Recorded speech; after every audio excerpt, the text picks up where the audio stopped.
Welcome back to RotoQL University. This is our NFL strategy course.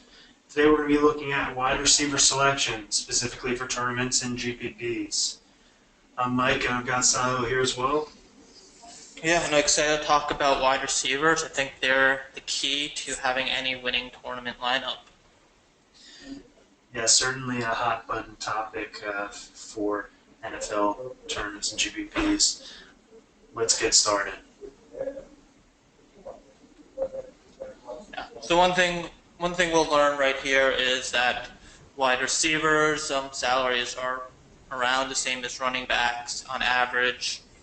There's a lot of cheap wide receivers out there, second, third, fourth wide receiver options, and their average fantasy points is a little higher than running backs. So there we can take away, since the PPR scoring exists, there's going to always be a slight favoring to wide receivers.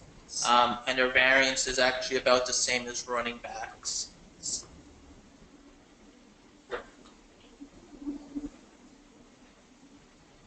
So looking at some correlations between some of the wide receiver stats and their fantasy points per game, I think some of the most important things to look at obviously is receiving yards, but also targets. Targets are going to be generally more consistent in receiving yards, so that's something that you can really focus on when selecting your picks. Another thing that's important is red zone targets, especially in GPPs. We want to get a high fantasy score, and a lot of that comes from TDs. So we want to look at players who are getting red zone targets and getting them consistently.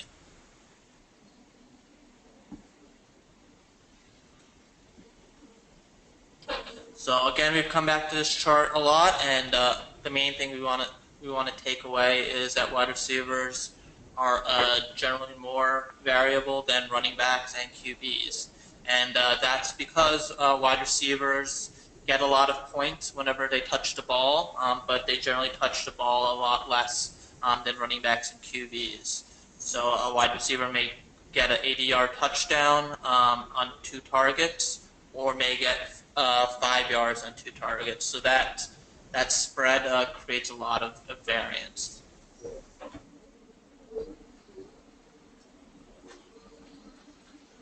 So when looking at tournament lineups, the most important thing is we want to look at wide receivers who have high scoring potential.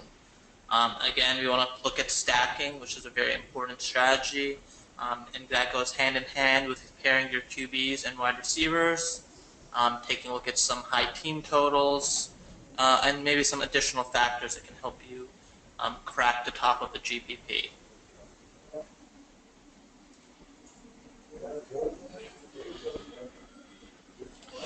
So one thing we can look at here is some of the high-scoring games, and we'll see that take away the high-scoring game in terms of running back. All the rest are wide receivers. So what I really want for people to take away is that you really need to find that high-scoring wide receiver to help you get a winning GPP score, and they can tend to put up some monster games, especially when you take into account the PPR scoring. When a player gets 10 catches, over 150 yards, and 2 touchdowns, that's a very difficult thing to replicate for any other position.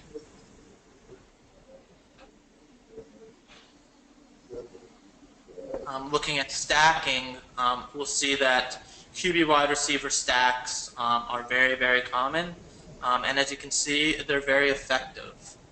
Stacking a QB with a wide receiver is almost on 50% of the top 10 lineups in the Millionaire Makers. And then you can see that certain people have stacked running backs with wide receivers.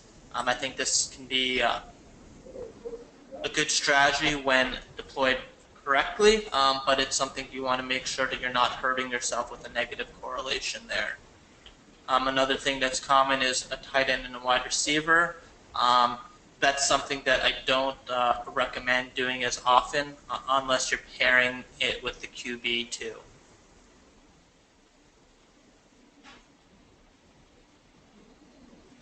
On FanDuel, we'll see a little bit of the same thing, except on FanDuel, the QB wide receiver is slightly lower owned, and that's because of PPR makes the wide receiver a little less valuable compared to DraftKings. We'll see the same thing with running back and wide receiver. Again, this is a strategy that can be effective, but something that I don't really recommend doing unless you're aware of the negative correlation you're putting in there.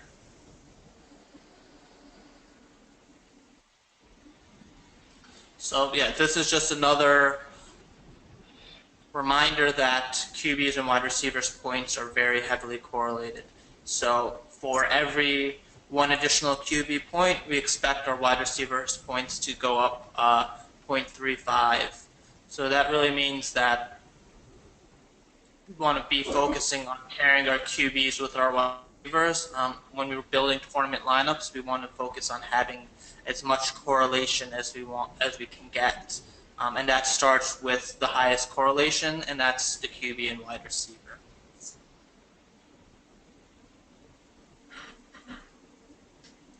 Wide receiver ownership is always interesting and generally pretty spread out. This week, for example, we see Antonio Brown clearly has the highest ownership and would be the chalkiest player, but outside of that, we can see that there's a pretty wide spread and a pretty low ownership across the board. And that's just because there's a lot more wide receiver options. You're going to get 2 or possibly 3 wide receivers that are in play for each team, whereas on running backs there's only going to be 1, maybe 2, and QBs there's only 1. So we're going to really allow ourselves to pick from a large group of options. And outside of the chalkiest players, we generally don't have to worry about ownership too much.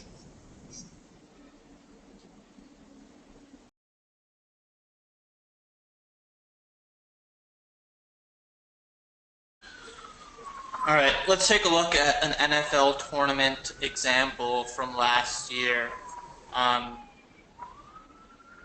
We're looking at 3 wide receivers and a wide receiver in the flex spot, so 4 total wide receivers, and Antonio Brown paired with Big Ben.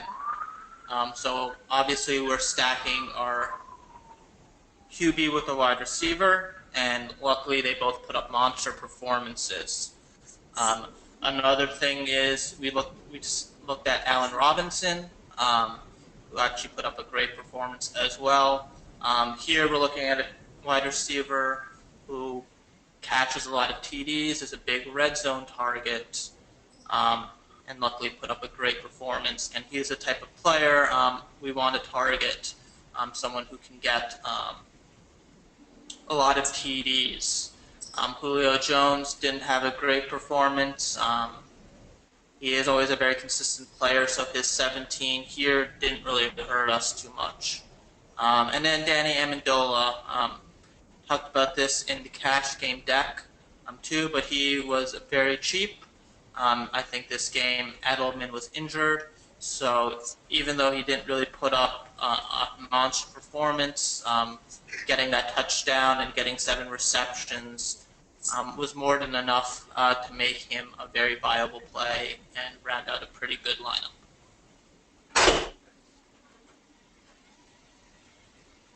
So I advise you to take advantage of all the resources we have at RotoQL. Look at our Zendesk, the QL Wire, and check out the other videos on RotoQL University.